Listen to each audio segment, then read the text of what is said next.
Senhoras e senhores, eu sou o Daddy Jack e espero que esteja tudo bem com cada um de vocês. Essa é a segunda parte da nossa série sobre escravidão.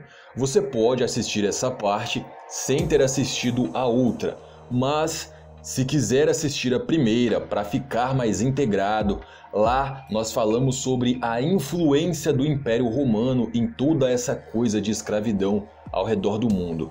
O link vai estar aparecendo aí no card, na descrição e nos comentários desse vídeo, ok? Essa parte vai ser a mais polêmica de todas e vocês vão entender o porquê. Vamos por partes e, como sempre, começando do início. A primeira coisa que temos que entender é que quando os europeus chegaram na África com a intenção de conseguir escravos, a escravidão já era algo que existia na África. As próprias tribos africanas já escravizavam umas às outras, como sempre, através de guerras. Hoje em dia, nós enxergamos os escravos africanos como um grupo só. Talvez os próprios europeus também. Eles não queriam saber dos conflitos internos entre os negros africanos. Eles só queriam conseguir escravos e ponto. Já para os africanos em si, existiam diversas divisões. Eu dei o exemplo de uma tribo guerreando com a outra e a tribo inteira que perdesse era escravizada. Mas existiam problemas mais internos ainda. Dentro de uma tribo, dependendo da sua família, do seu clã, você também poderia ser escravo, só por ter nascido em uma família de escravos ou para pagar alguma dívida do seu clã, etc. Muitas pessoas acham que os europeus invadiram a África e saíram escravizando facilmente todo mundo e começaram a exportar escravos. Não foi assim. Isso até aconteceu, mas muito pouco e por pouco tempo. Escravizar à força dava muito trabalho, demorava muito, dava muito gasto e se conseguia poucos escravos assim. A maneira mais fácil e que realmente deu certo e como realmente aconteceu foi comprar dos africanos outros africanos que já eram escravos. Isso não diminui a culpa dos europeus, não diminui a culpa dos americanos, mas é uma verdade.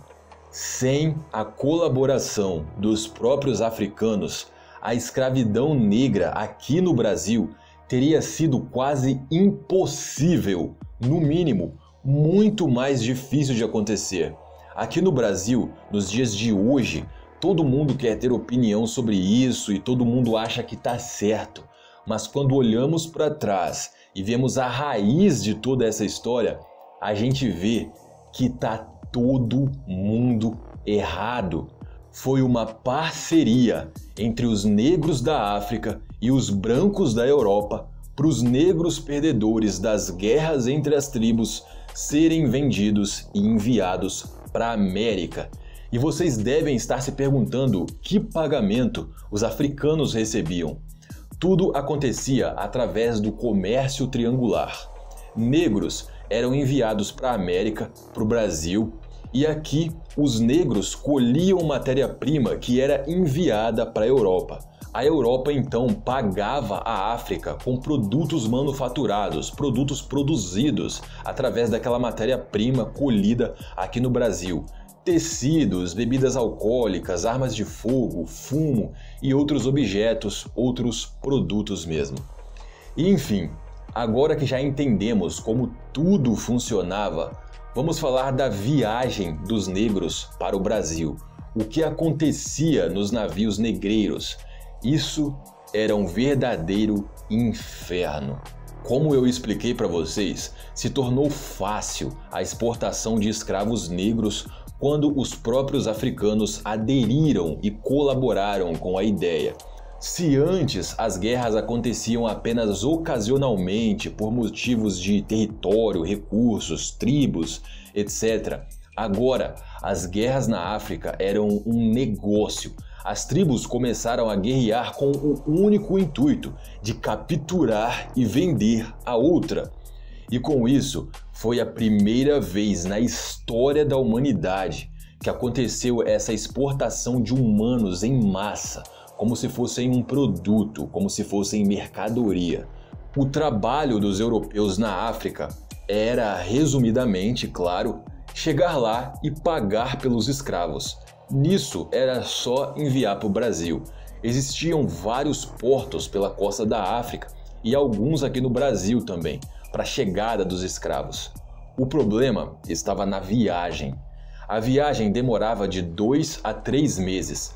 Agora imagine passar meses dentro de um compartimento de um navio com centenas e centenas de outras pessoas, sem o espaço para higiene pessoal, muitas vezes sem banho, comendo uma comida horrível, apanhando para servir de exemplo, sem espaço para dormir. Os traficantes de escravos, óbvio, eles tinham uma certa preocupação em não deixar a mercadoria morrer, afinal, isso era prejuízo, mas não era uma preocupação grande o suficiente para evitar de verdade que isso acontecesse. Era algo desumano e muitas pessoas morriam durante a viagem, ou de fome, ou de frio, ou de fraqueza, ou até mesmo por suicídio.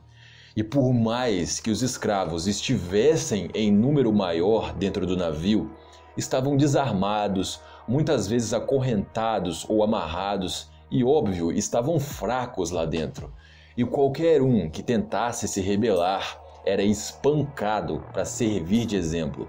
Em algumas ilustrações ainda da época, podemos ver o quão apertado era um navio negreiro, a falta de espaço e tudo mais.